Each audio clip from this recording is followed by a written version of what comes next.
सादर प्रणाम मित्रों। एक संगठन जिसको हम कभी भी कहीं पे भी देखते हैं, कहीं पे भी आपदा आती है तो ये संगठन बिना किसी निमंत्रण के, बिना किसी सरकारी आग्रह के स्वतः प्रेरणा से हर जगह उपस्थित रहता है और सेवा के क्षेत्रों में इसके काम की जितनी सराहना की जाए उतनी कम है। वो कोविड का, महामारी का दौर हो या आम घटनाएं जैसे रेल एक्सीडेंट से लेके जो घटनाएं होती हैं समाज में, या धर्म परिवर्तन, धर्मांतरण जो बड़े पैमाने पे हो रहा है, उसके प्रति प्रतिकार करने के क्षेत्र में कोई संगठन अगर काम कर रहा है, हम उसका देखते हैं, उसके संचलन को हम देखते हैं, तो आपको गणवेशधारी स्वयंसेवक गाहे बगाहे कहीं न कहीं मिल ही जाएंगे। हम बात कर रहे हैं राष्ट्रीय स्वयंसेवक संघ की। इस संगठन की स्थापना 1925 में विजयदशमी के दिन पे परम पूजनीय डॉक्टर केशव बलिराम हेडगेवार जी ने की थी। आज 2025 में विजयदशमी के अवसर पर यह संगठन अपना शताब्दी वर्ष पूरा करने जा रहा है। एक छोटा सा बीज जो डॉक्टर साहब ने रोपित किया था, वो बीज आज एक विशाल स्वरूप ले चुका है और समाज का कोई भी ऐसा क्षेत्र नहीं है जो अब अछूता रह गया हो। यह संगठन हर एक क्षेत्र में मौजूद है, चाहे वो विद्यार्थी क्षेत्र में काम करने वाला अखिल भारतीय विद्यार्थी परिषद हो, या वनवासियों के क्षेत्र में काम करने वाला वनवासी कल्याण आश्रम हो, या पूरे विश्व के हिंदुओं के लिए काम करने वाला विश्व हिंदू परिषद हो, या राजनीतिक सबसे बड़ी राजनीतिक पार्टी सदस्यता के दर पर हम देखें तो भारतीय जनता पार्टी हो, या सेवा के क्षेत्र में काम करने वाला संगठन सेवा भारती हो, विद्या भारती हो, जिसके सैकड़ों स्कूल चल रहे हैं, एकल विद्यालय जो वनवासी लोग जिसमें शिक्षा ले रहे हैं, तो कोई भी ऐसा क्षेत्र नहीं है जो इस संगठन से अछूता रह गया हो। राष्ट्रीय स्वयंसेवक संघ अपनी स्थापना से एक लक्ष्य लेकर कि व्यक्ति निर्माण की कार्यशाला, यानी संघ कुछ नहीं करेगा लेकिन स्वयंसेवक कुछ भी नहीं छोड़ेगा, यानी जो स्वयंसेवक, जो व्यक्ति निर्माण किया जाएगा, जिस स्वयंसेवक यहाँ से निकलेगा वो समाज के विभिन्न क्षेत्रों में काम करेगा। आज अपना शताब्दी वर्ष मना रहा है यह राष्ट्रीय स्वयंसेवक संघ हमारे आगे जीता जागता उदाहरण है कि अगर किसी ध्येय के प्रति हम लोग कटिबद्ध होकर, प्रतिबद्ध होकर अगर बढ़ेंगे तो कोई भी ध्येय ऐसा नहीं है जो पाया न जा सके। भगवान राम जब अयोध्या से जब उनको वनवास मिला, वो गए, उन्होंने रावण को हराया।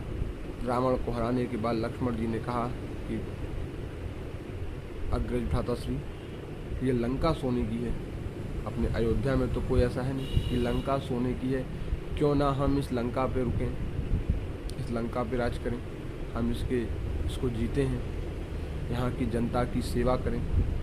भगवान राम ने कहा सेवा तो ठीक है, लेकिन भगवान राम ने कहा अपि स्वर्णमयी लंका नमे लक्ष्मण रोचते जननी जन्मभूमश्च स्वर्गादपि अति गरीयसी। लक्ष्मण, ये सोने की लंका मुझे रुचती नहीं है, मुझे जमती नहीं है। मुझे स्वर्ग से भी प्यारी वो भूमि है जहाँ पर मेरा जन्म हुआ है, जहाँ पर मेरी माँ ने मुझे अपने गोद में खिलाया है, जहाँ पर पिता की छाँव और आशीष मुझे मिला है।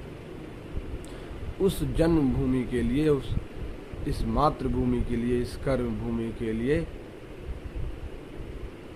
राष्ट्रीय स्वयंसेवक संघ निरंतर काम कर रहा है। लाखों प्रचारक राष्ट्रीय स्वयंसेवक संघ में भी, आनुषंगिक संगठनों में भी सतत काम कर रहे हैं, निरंतर काम कर रहे हैं। जैसे हमारी आपकी एक माँ है, हमारा आपका परिवार छोटा है, लेकिन राष्ट्रीय स्वयंसेवक संघ ने करोड़ों माँओं को अपनी माँ माना है, इस भारत माँ को अपनी माँ माना है। और वसुधैव कुटुंबकम जो वेदों में हमारे लिखा हुआ वाक्य है, इस वाक्य को ग्रहण किया है, पूरे विश्व को अपना परिवार माना है। यानी जब हम किसी भी क्षेत्र में काम करते हैं तो किसी व्यक्ति के लिए नहीं करते, हम क्षेत्र के लिए काम करते हैं। यानी कोई भी संगठन जब काम करता है, समाज के लिए चिंता करता है, तो पूरा समाज उससे लाभान्वित होता है। कोई जात, धर्म, रंग, रूप, महिला, पुरुष देखकर काम नहीं होता है। समाज का काम समाज के लिए होता है और उससे पूरा समाज लाभान्वित होता है। राष्ट्रीय स्वयंसेवक संघ वैसा ही एक संगठन है जिसने अपनी पूरी 100 साल की ध्येय यात्रा में समाज के लिए काम किया है। 100 साल की यात्रा कहना आसान है, इतनी सरल यात्राएं नहीं होती हैं। कितना लांछन इस संगठन को झेलना पड़ा है। जब गांधी जी की मृत्यु होती है, निधन होता है, जब उनको गोली मारकर नाथूराम गोडसे हत्या करते हैं, तो इस संगठन पर लांछन लगता है, इस संगठन को प्रतिबंधित किया जाता है। नेहरू जी की इच्छा थी कि इस संगठन से प्रतिबंध कभी ना हटे,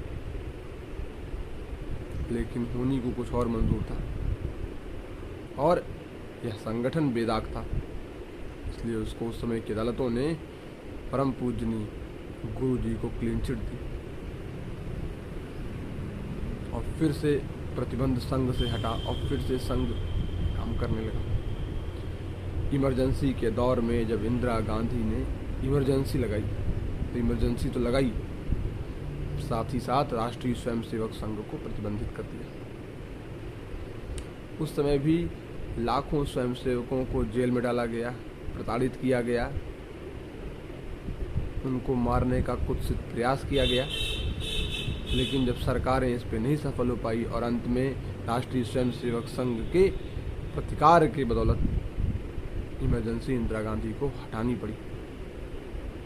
एक वो दौर राष्ट्रीय स्वयंसेवक संघ ने झेला जब इसके कार्यालयों को गिरा दिया गया। बनारस हिंदू विश्वविद्यालय में मदन मोहन मालवीय ने राष्ट्रीय स्वयंसेवक संघ को एक कार्यालय दिया था। उस कार्यालय में लाख छात्र उससे लाभान्वित होते थे जो बनारस हिंदू विश्वविद्यालय में पढ़ने के लिए आते थे, लेकिन रातों रात उस भवन को गिरा दिया गया। लेकिन अटल जी की कविता है कि भू पर नहीं कोट हृदयों में इसकी धार प्रबल है, इसे रोकने का पापी यत्न हुआ न सफल है। यह संगठन ईंटों और भवनों में नहीं निवास करता है, यह संगठन प्रत्येक स्वयंसेवकों के हृदयों में निवास करता है। इसलिए मकानों को गिराने से, ईंटों को गिराने से यह संगठन समाप्त होने वाला नहीं था और न ये संगठन आगे भी ईंटों और मकानों और इसके कार्यालयों से संगठन नहीं है।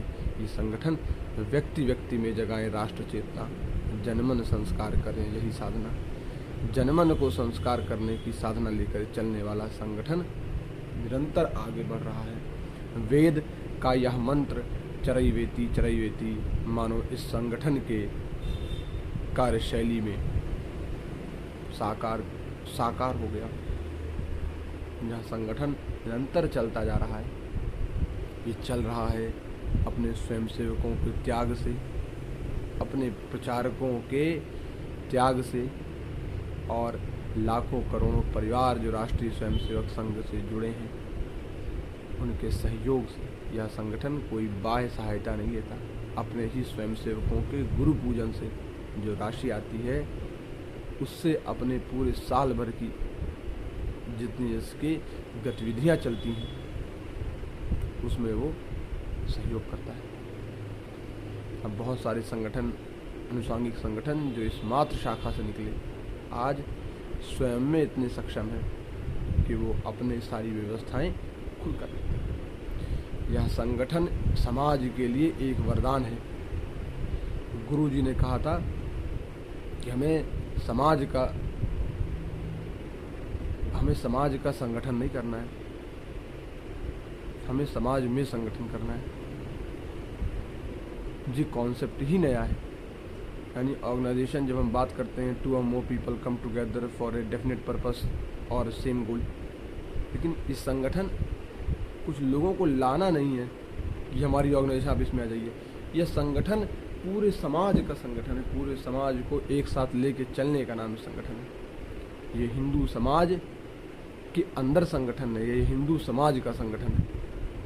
पूरे समाज को एक करने का यह लक्ष्य निरंतर चलता चला जा रहा है और निरंतर चलता रहेगा।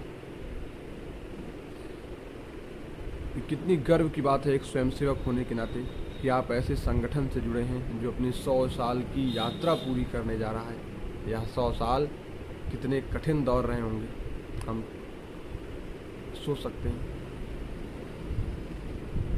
कि जब हिंदू कहना भी पाप हो, लोग कहें मुझे गधा कहो लेकिन हिंदू न कहो, जब हिंदू राष्ट्र बोलने पे लोग आपका मजाक उड़ाते हो, ऐसी स्थिति में भी यह संगठन निरंतर कार्य करता रहा और कभी भी अपने लक्ष्य को नहीं बदला, कभी भी अपने विचार को नहीं बदला।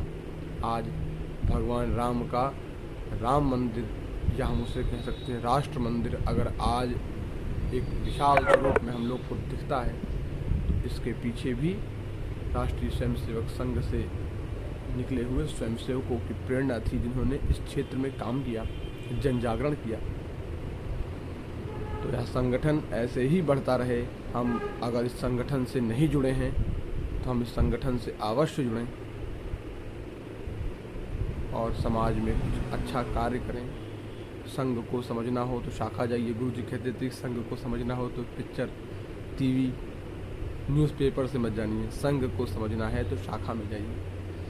तो आप सभी लोगों से आग्रह है, अगर शाखा जा सकते हैं तो शाखा जाकर, या जैसे भी संगठन से आप जुड़ने का आपको सौभाग्य प्राप्त होता है तो इस संगठन से अवश्य जुड़ें।